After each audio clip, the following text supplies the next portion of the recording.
அன்பானவர்களே, மேக்னிஃபிசென்ட் பிளெஸ்ஸிங்ன்ற YouTube channel மூலமாக உங்களை சந்திப்பதில் நான் சந்தோஷப்படுகிறேன். கர்த்தர் உங்களை ஆசீர்வதிப்பாராக. பிரியமானவர்களே, இன்றைக்கு ஒரு முக்கியமான வார்த்தை என்னன்னு சொன்னால், திருமணத்தை முடித்து கொடுத்த பெற்றோர்களுக்காக இந்த வீடியோ.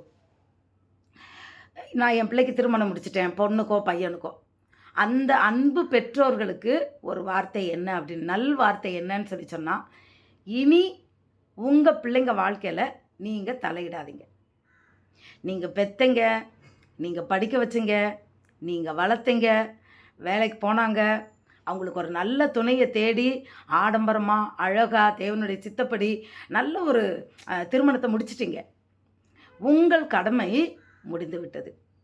இனி குடும்பம், உங்கள் குடும்பத்திலிருந்து பிரிந்து அவர்கள் இன்னொரு குடும்பத்துக்கு போயிடுறாங்க. அவர்கள் ஒரு குடும்பம் வந்துடுது. உங்கள் மகனுக்கு ஒரு குடும்பம் வந்துடுது, உங்கள் மகளுக்கு ஒரு குடும்பம் வந்துடுது. குடும்பம் என்பது என்ன? கணவனும் மனைவியும் இணைந்தது தான் குடும்பம். அவர்கள் குழந்தை பிறந்ததுன்னா அந்த குடும்பத்தில் அவங்க சேர்றாங்க, கணவன் மனைவி பிள்ளைகள். அப்போது இவர்கள் போயிடுறாங்க. அந்த குடும்பத்தை அவர்கள் நடத்த வேண்டும் என்று 2 பெற்றோர்களும் நீங்கள் விலகிவிட வேண்டும். அவங்க என்ன பிரச்சனை வந்தாலும், சண்டை வந்தாலும், அவங்களுக்குள்ள ஒரு போராட்டம் வந்தாலும் நீங்கள் அதில் தலையிடாதீங்க. 2 பேருமே தலையிடாதீங்க. பெண்ணை பெற்ற பெற்றோர்களும் சரி, ஆண் பிள்ளையை பெற்ற பெற்றோர்களும் சரி. என்றைக்கு நீங்கள் ஏன்னா அவங்களுக்கு அந்த வயது வந்துருச்சுன்னு தான் திருமணம் முடிக்கிறீங்க. அந்த தகுதி வந்துருச்சு. குடும்ப தலைவன் ஆகிட்டான், குடும்ப தலைவி ஆகிட்டான். அவங்களுக்கு நீங்கள் அட்வைஸ் சொன்னீங்கன்னா இன்னும் அவங்களுக்கு நீங்கள் புத்தி சொல்கிறதுக்கு குழந்தைங்களா? அவங்க குழந்தைங்கள இப்போ தான் அவங்க திருமணம் முடித்து வந்திருக்காங்களா, அவங்க வாழ்க்கையில் புரண்டு அடிபட்டு விழுந்து எந்திரிச்சு வரட்டும். அவங்க திருமண வாழ்க்கை சீரழியாது.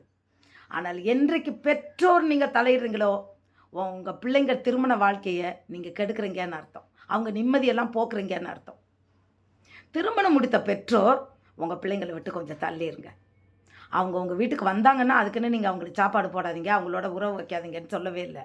அவங்க பிரச்சனையில் நீங்கள் தலையிடாதீங்க. அவங்களுக்கு ஆலோசனையும் புத்திமதியும் சொல்லாதீங்க.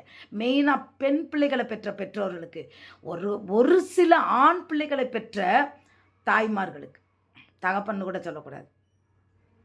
அவங்க அந்த பிள்ளை எங்கே அது போயிருமோன்னு சொல்லி தவறான உபதேசத்தையும் புத்திமதிகளையும் உங்கள் பிள்ளைங்களுக்கு சொல்லாதீங்க. அவர்கள் குடும்பம் தலைவன் தலைவியாய் அவர்கள் வாழ்க்கையை வாழ கர்த்தர் தலைவனாக இருந்து வழி நடத்துவார், ஆசீர்வதிப்பார். God bless you.